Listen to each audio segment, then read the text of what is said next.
बसपा के लिए जरूरी या मजबूरी? जी हां, यूपी के 10 सीटों पर उपचुनाव में उम्मीदवार उतारने को तैयार बैठी मायावती। आखिरकार क्या है उनकी मजबूरी? चलिए जानते हैं हमारी इस खास रिपोर्ट में। और इससे पहले हमारे चैनल टीसी न्यूज़ चैनल को लाइक एंड सब्सक्राइब जरूर करें। आपको बता दें कि उत्तर प्रदेश के 10 विधानसभा सीटों पर उपचुनाव होना है।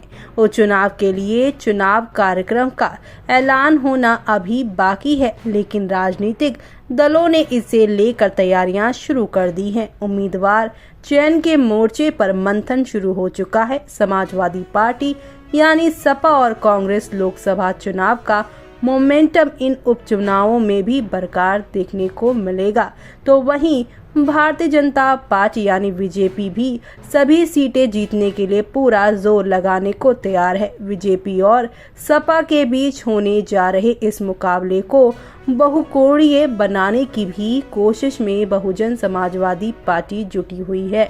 जी हां, दरअसल आप सभी को बता दें कि बसपा उपचुनाव लड़ने से परहेज करती रही है, लेकिन पार्टी के इस बार हर सीट पर उम्मीदवार की तलाश में है।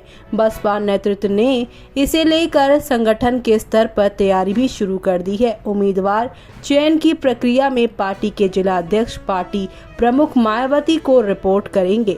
इस रिपोर्ट के आधार पर ही उम्मीदवार का नाम फाइनल किया जाएगा। बसपा के इस कदम की बहुत चर्चा हो रही है, साथ ही चर्चा बेवजह भी नहीं है। बसपा उपचुनाव में उम्मीदवार उतारने से परहेज करती आई है सालों से, फिर अब उपचुनाव लड़ना बसपा के लिए जरूरी या मजबूरी? जी हां, इस बार उनके लिए ये मजबूरी है, क्योंकि जरूरी या मजबूरी की बात इसलिए हो रही है क्योंकि इससे पहले कुछ सालों में बसपा के प्रदर्शन में गिरावट आई है। यूपी में पूर्ण बहुमत की सरकार चला चुकी बसपा आज विधानसभा में एक सीट पर सिमट कर रह गई है। ऐसे में ये उनके लिए यहाँ पर एक मौके जैसा है। संसदीय चुनावों की बात करें तो 3 में से 2 चुनावों में पार्टी का खाता तक नहीं खुल पाया है। 2019 में बसपा ने 10 सीटें जीती जरूर थी, लेकिन तब पार्टी सपा के साथ संगठन यानी कि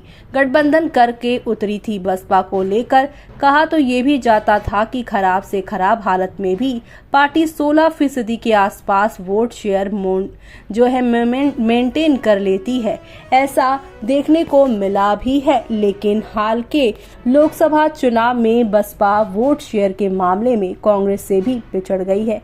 ऐसे में दलित पॉलिटिक्स की पिच पर बसपा को चंद्रशेखर आजाद के उभर के बाद आजाद समाज पार्टी से चुनौती भी मिल रही है। बसपा हाल के चुनाव में 0 पर सिमट गई, तो वहीं आजाद समाज पार्टी के प्रमुख चंद्रशेखर आजाद नगीना सीट से चुनाव जीतकर संसद में पहुंचने में सफल रहे। ऐसे में चंद्रशेखर आजाद की पार्टी अब विधानसभा सीटों के लिए उपचुनाव में भी उम्मीदवार उतारने की तैयारी में है। ऐसे में मायावती और बसपा को ये आशंका भी सता रही है कि कहीं हाथी के सिंबल पर उम्मीदवार की ना मौजूदगी से एएसपी को दलित समाज में पैठ मजबूत करने का मौका न मिल पाए।